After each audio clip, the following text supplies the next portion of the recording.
Nós estamos estudando o Evangelho de João, e eu peço que você abra aí comigo.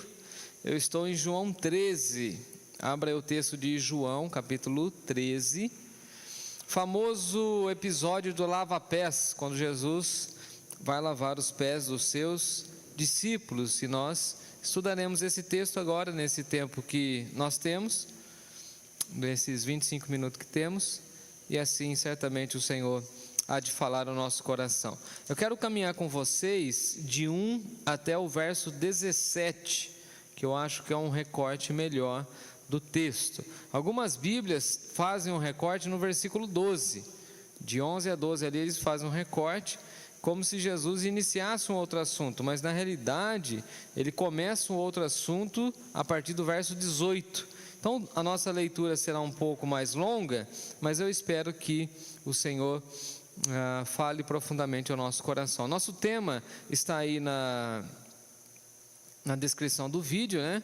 Encontrando a nossa vocação e alegria no serviço. Vocês entenderão a proposta logo mais adiante. Diz assim o texto sagrado, João 13, de 1 a 17. Ora, antes da festa da Páscoa, sabendo Jesus que era chegada a sua hora de passar deste mundo para o Pai, tendo amado os seus que estavam no mundo, amou-os até o fim. Durante a ceia, tendo já o diabo posto no coração de Judas Iscariotes, filho de Simão, que traísse a Jesus, sabendo este que o Pai tudo confiara às suas mãos e que ele viera de Deus e voltava para Deus, levantou-se da ceia, tirou a vestimenta da parte de cima, tomando uma toalha, cingiu-se com ela. Depois deitou água na bacia e passou a lavar os pés aos discípulos e a enxugar-lhes com a toalha com que estava cingido.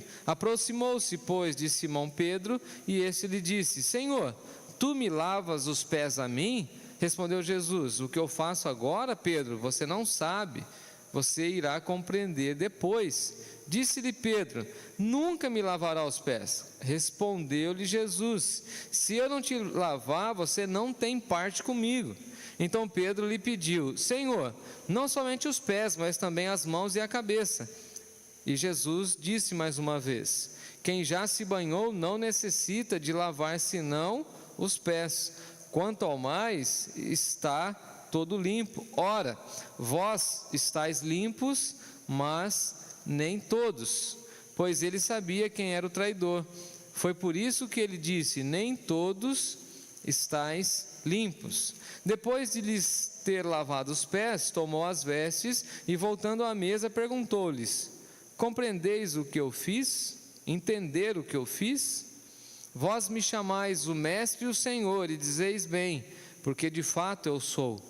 Ora, se eu, sendo Senhor e Mestre, vos lavei os pés, também vós deveis lavar os pés uns dos outros, porque eu vos dei o exemplo, para que como eu fiz, façais vós também. Em verdade vos digo que o servo não é maior do que o seu Senhor, nem o enviado maior do que aquele que o enviou. Ora, se sabeis estas coisas, bem-aventurados sois, se as praticardes. Vamos orar mais uma vez? Pai de amor, Pai de graça e misericórdia, nós oramos, intercedemos e clamamos a intervenção do Senhor em nossas vidas nesse momento em que vamos ouvir a explanação da Tua palavra. Fale conosco, Senhor, use a minha vida, é a minha oração em nome de Jesus. Amém. Amém. Aqui nós temos uma explicação que ela não é teórica, ela é uma explicação de um tema extremamente profundo, de alguns temas profundos dentro da proposta de Jesus, como a humildade, o serviço, a alegria, mas são lições que vêm de uma pedagogia muito prática, não é apenas um discurso. E Jesus inclusive repelia aquela ideia, né?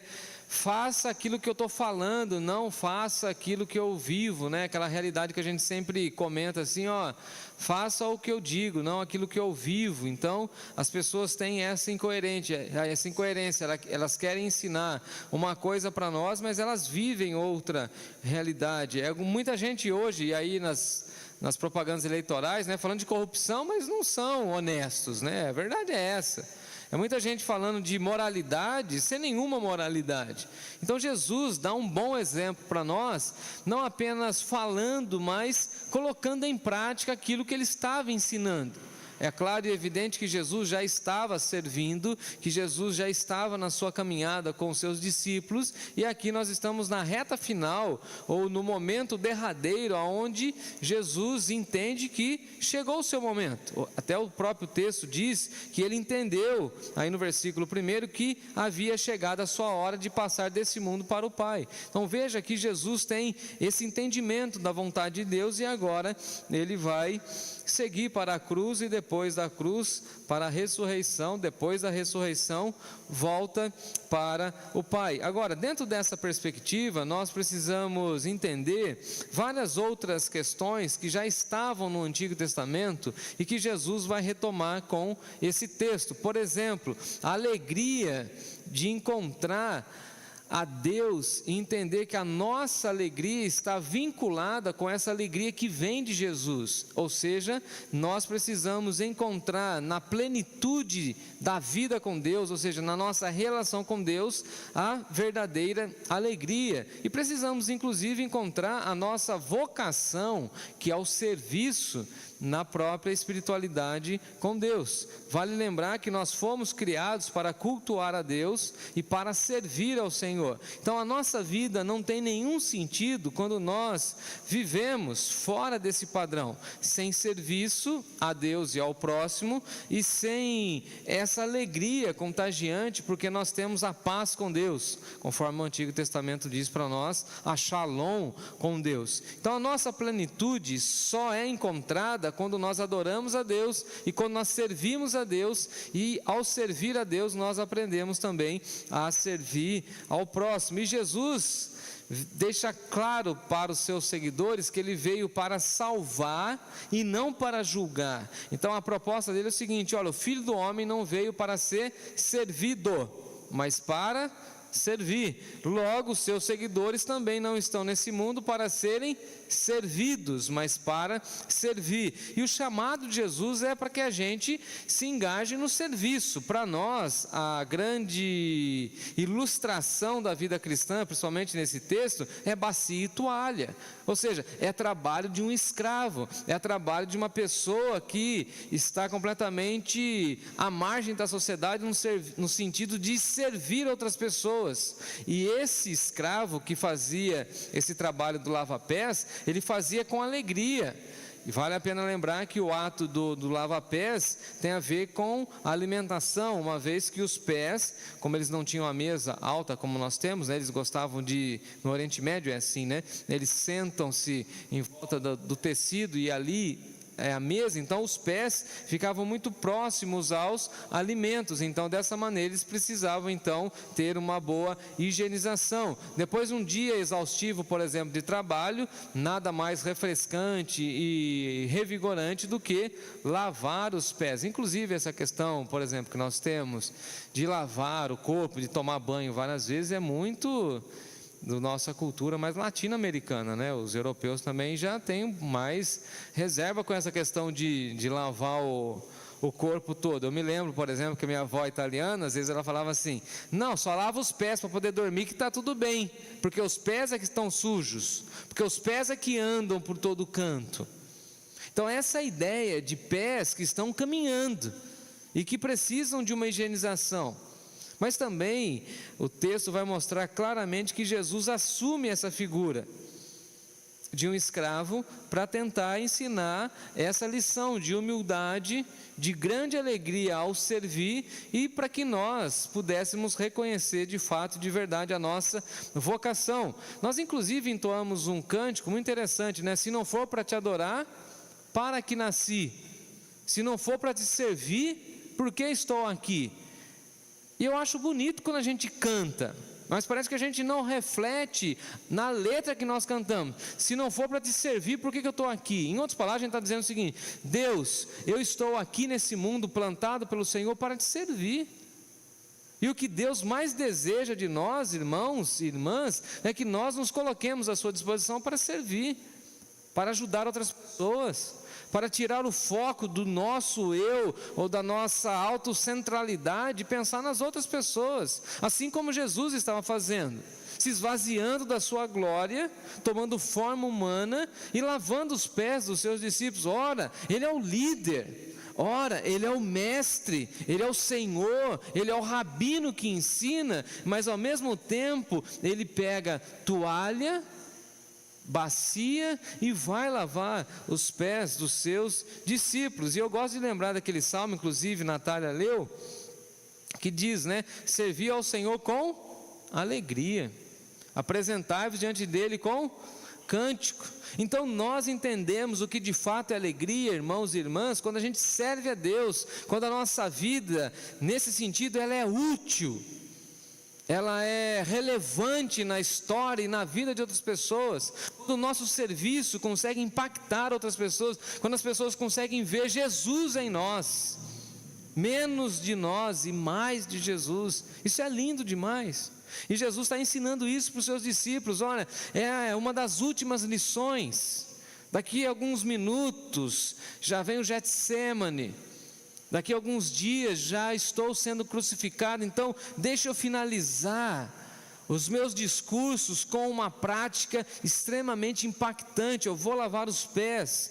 E diz aí o texto no versículo 2, que durante a ceia, ou seja, durante o momento em que eles comiam, o diabo já havia posto no coração de Judas a traição.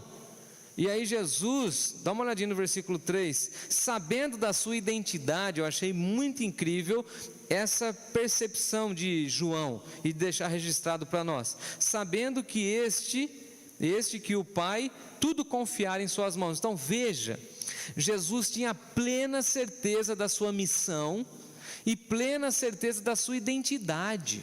Ele sabe que o Pai concedeu todo o poder e toda a autoridade. Ele se sente amado por Deus, mesmo sabendo que ele vai passar pela cruz. E nós deveríamos saber que nós somos filhos e filhas amadas de Deus, mesmo sabendo que enfrentaremos sofrimentos.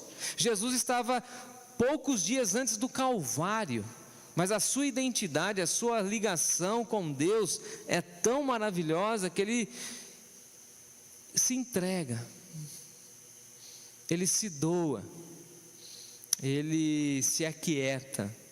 E diz o texto que Jesus entendeu que chegou a sua hora. E quando ele entende que ele está vivendo os planos de Deus, na agenda de Deus, no cronograma de Deus, diz o texto que ele ama os que são seus, ele ama as pessoas que estão no mundo, e diz o texto que ele nos amou até o fim. Ou seja, é um amor levado às últimas consequências, e por isso Paulo vai dizer para nós que Deus prova o seu amor para conosco pelo fato de ter Cristo morrido por nós, sendo nós ainda pecadores. Ou seja, a prova do amor de Deus, a prova desse amor até o fim é a cruz, é o sofrimento da cruz. Mas antes da cruz tem a bacia e a toalha. E diz o texto que enquanto eles estavam comendo, versículo 4, ele se levanta, ele tira a vestimenta da parte de cima, ele vai se cingir, ele vai amarrar a toalha na sua cintura, ele vai se debruçar nos pés dos discípulos e começa então a sessão chamada de lava-pés. Versículo 6 vai mostrar para nós que ele chega para Pedro, e Pedro, com toda a sua formalidade judaica e com os seus conceitos e também com os seus preconceitos, ele vai falar assim para Jesus, versículo 6, Senhor, tu me lava os pés a mim? Está tudo invertido aqui, não estou entendendo mais nada. Onde que eu perdi o bonde da história? Onde que eu não entendi essa dinâmica do reino? E aí Jesus fala o seguinte: no reino do meu Pai as coisas são invertidas mesmo, Pedro. Você não entendeu ainda? Que o último é o primeiro, que entre nós não tem hierarquia de quem é maior, de quem é menor. Quem quer ser servo de todos, esse será o maior.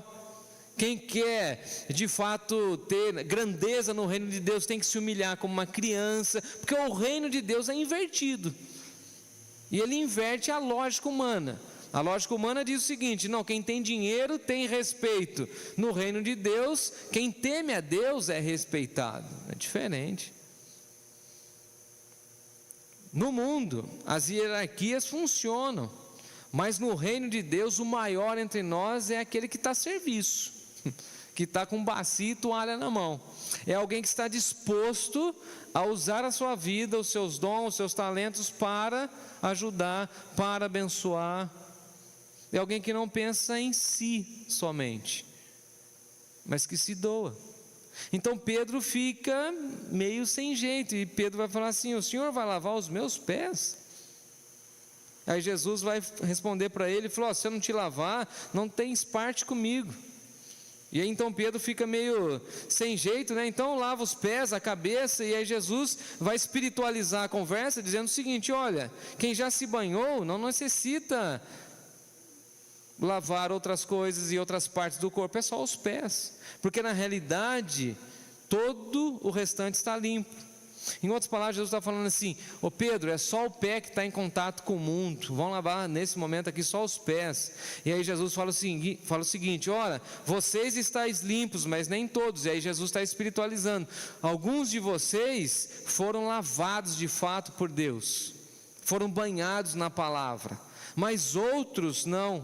E mais especificamente, tem um aqui entre nós que não foi lavado, que é o traidor. Então veja que esse momento também revela aquilo que Jesus estava querendo mostrar.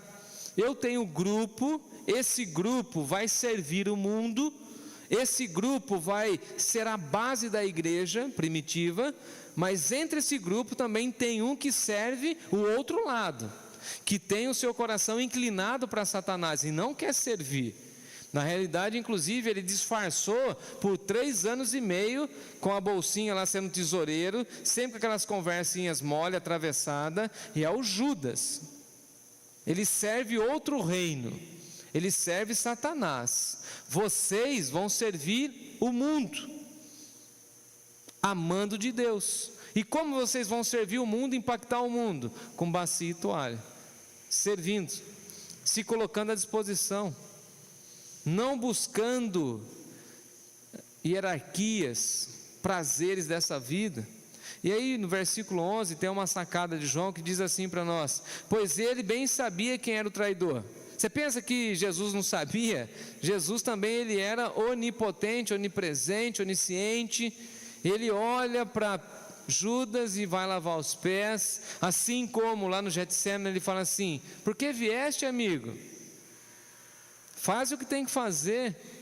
Jesus sabia sim, e mesmo assim lavou os pés de Judas. Eu fico imaginando essa aplicação realística na nossa vida, Zezinha, a gente tendo que lavar os pés de quem nos traiu, de quem falou mal da nossa vida. Imagina, Natália, Deus nos usando para servir pessoas que outrora falaram contra a nossa reputação.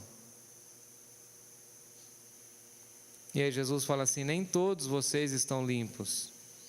Alguém já me perguntou esse tempo atrás: ô Jeff, você tem noção das pessoas que você serve? Eu falei sim, eu sirvo, e nem sei às vezes aonde alcanço o meu serviço, mas estou servindo, tem que servir.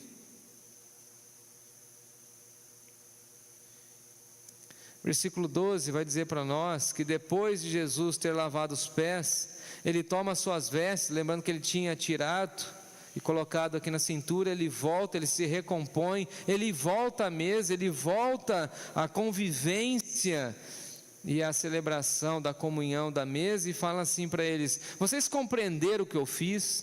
Vocês entenderam? Eu até marquei aqui a expressão literalmente no grego é o seguinte: vocês entenderam a lição?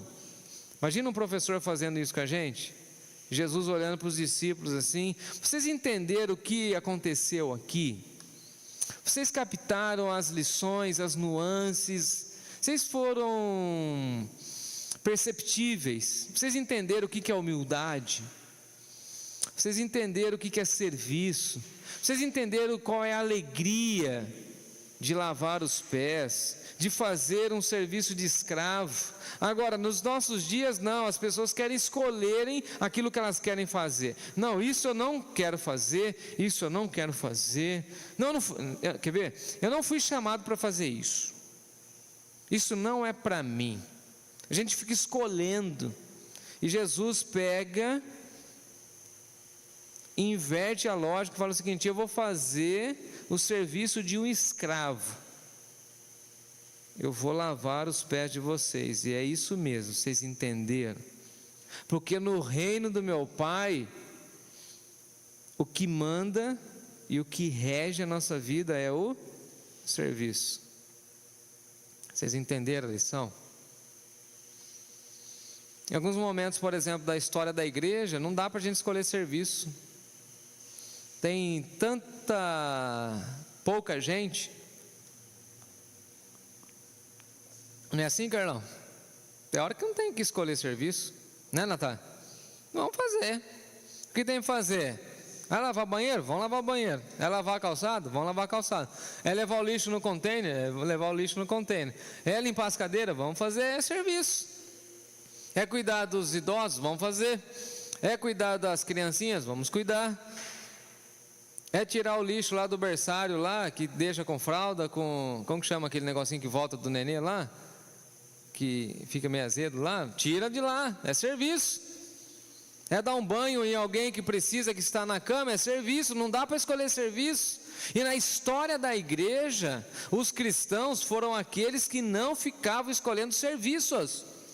Inclusive, em alguns momentos históricos, os cristãos eram vistos como as pessoas que estavam dispostas a servirem. Nas guerras, por exemplo, os cristãos na Europa acolhiam crianças que não tinham mais os seus pais por conta de morte na guerra. Conta-se na história da igreja até o 5º, 6º século que algumas pessoas moribundas que estavam doentes, enfermas e acamadas, que não eram assistidas pelas suas famílias, recebiam o apoio dos cristãos, e os cristãos saíam em direção a eles e falavam assim: nós vamos cuidar de vocês. Porque a marca do cristianismo é o serviço, e nós só encontramos alegria quando a gente serve a Deus, e a gente entende que o nosso serviço a Deus e o serviço ao próximo traz paz ao nosso coração, e traz inclusive essa alegria santa, servir ao Senhor com alegria. E ao servir o próximo, a gente serve com alegria. Ao estender a mão, a gente estende com alegria.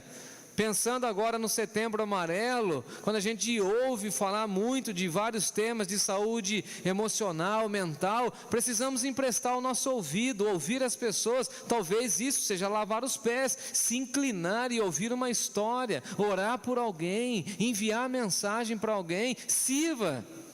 Em outras palavras, Jesus está falando assim: já que não tinha ninguém para lavar os nossos pés, eu vou fazer esse serviço. Eu não vou escolher o serviço. Qual o serviço que tem? É lavar pés? Então eu vou lavar pés, porque até agora ninguém lavou os nossos pés. Talvez o serviço que você vai fazer no mundo seja algo que ninguém esteja fazendo, porque está todo mundo de braços cruzados esperando que alguém faça. Então vai você lá e faz. Vai o Jefferson, vai lá e faz. Vai que o nosso serviço depois se torna contagiante. Amém. Outras pessoas vêm, começam a mexer, ver, fala: vou te ajudar. E Jesus manda essa direta, assim, ó, como a gente fala assim, no peito. Vocês compreenderam? Aí Jesus arremata assim no verso 13: vocês me chamam de mestre e senhor, e dizem bem, está tudo certo, é isso mesmo, eu sou mestre e sou senhor. Como senhor eu sou dono, como senhor eu tenho governo, como senhor eu tenho domínio sobre vocês e sobre o mundo. Como mestre eu atuo na formação, na gestão, no ensino, e está tudo certo. Vocês me chamam de mestre e de senhor. A pergunta é: vocês fazem o que eu digo? Vocês fazem o mesmo que eu faço? Vocês seguem a voz desse comando? Porque uma coisa é dizer que Jesus é mestre, outra coisa é viver os ensinos de Jesus e pôr em prática. É diferente. Uma coisa é a gente falar assim: não, Jesus é meu Senhor, a gente canta isso nas canções. Outra coisa é se submeter às ordens, aos comandos de Jesus. Aí vem alguém para nós e fala assim: mas por que você está fazendo isso? A gente tem que falar: estou fazendo isso porque foi o meu bom pastor que mandou. Esses dias aqui na igreja aconteceu um negócio engraçado. Eu pedi para um menino fazer um serviço, e ele fez o serviço. Alguém chegou para ele lá e falou assim: mas por que você colocou isso aqui? Porque foi o pastor que mandou. E acabou com a conversa. Aí a pessoa chegou para mim e falou: Gerson, você mandou o menino colocar o negócio lá. Ele foi lá e fez. Eu falei assim, então, que boa ilustração. Imagina se todo mundo falasse assim: eu estou sendo fiel à minha família porque Jesus mandou. Eu estou sendo fiel no meu trabalho porque Jesus mandou. Eu estou servindo as pessoas porque Jesus mandou. Eu estou acolhendo pessoas porque Jesus mandou. Estou emprestando meu ouvido porque Jesus mandou. Estou orando por pessoas porque Jesus mandou. Não adianta falar que Jesus é nosso mestre e não seguir suas leis, as suas ordenanças, seus ensinos. Não adianta falar que Ele é Senhor e não receber os seus comandos, aí não adianta.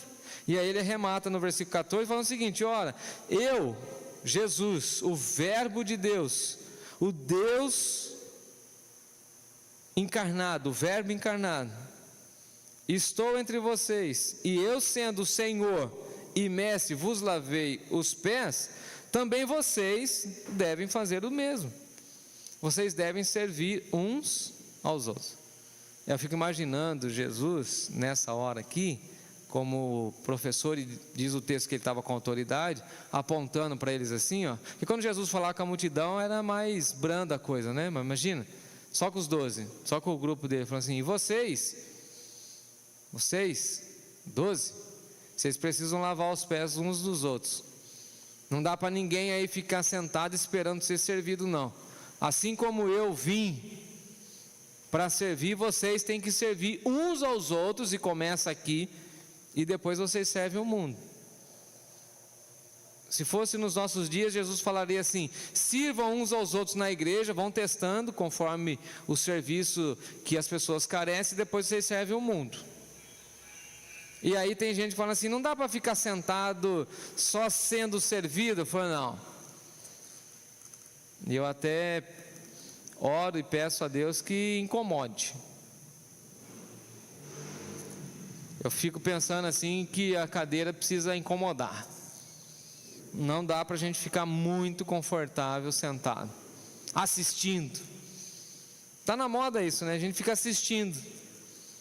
Agora a gente assiste os nossos programas de streaming, a gente assiste as nossas séries, a gente fica acomodado, a gente só fica consumindo. E parece que isso invadiu as igrejas também. Tem muita gente que fala: pastor, eu quero passar um tempo aqui. Eu falo, não, aqui não é spa, não. Aqui é campo de concentração.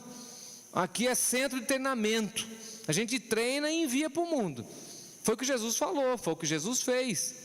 Assim como o Pai me enviou, eu também vos envio. Se Ele me enviou para servir, eu também estou falando para vocês: sirvam uns aos outros, lavem os pés uns dos outros. E quando vocês forem enviados para o mundo, lá no mundo, no seu trabalho, na sua vocação, na sua profissão, lá você é um servo de Deus, amém? Sirva lá, ajude uma pessoa lá, com as suas habilidades, com as suas competências, com o seu currículo. Ajude lá. Lave os pés de alguém. Faça um serviço que ninguém quer fazer, mas faça você. E aí Jesus fala o seguinte, no versículo 15: porque eu dei o exemplo. E aí Jesus pega pesado, hein? Aí Jesus fala assim: eu fui o exemplo. E se eu dei exemplo, e Jesus é o nosso maior exemplo, não tem como ninguém falar assim: a gente não sabe como fazer. Outro dia eu falei assim para o Timóteo: você faz tal coisa para mim? Ele falou: eu não sei fazer isso.